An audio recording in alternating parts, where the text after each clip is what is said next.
I'm listening to nearly 100 albums from the year 1955, and I just finished listening to George Symonette with Calypso and Goombay Rhythms, released on Bahama.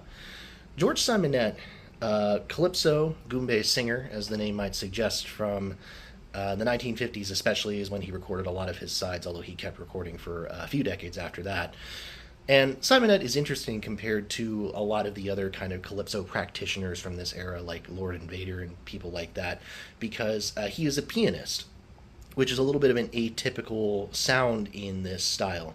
So you have all of the tracks that he's recording here, which are pretty much straight calypso classics of the genre, uh, given a unique texture because he's incorporating the piano here.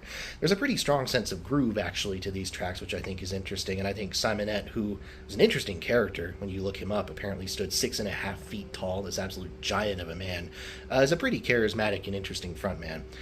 And when I say that these are songs that are calypso classics, I mean these are the exact tracks in some cases that Harry Belafonte would go on to make standards the following year with his landmark record Calypso. Tracks like Man Smart, Woman Smarter, and Banana Boat.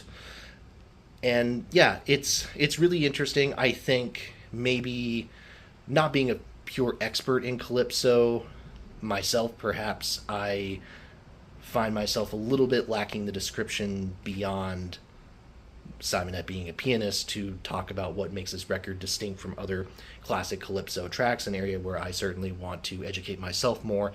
But I think this is really engaging.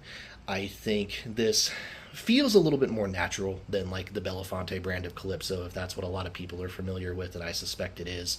It feels a little bit more natural to the style and not necessarily a big budget recreation of the style.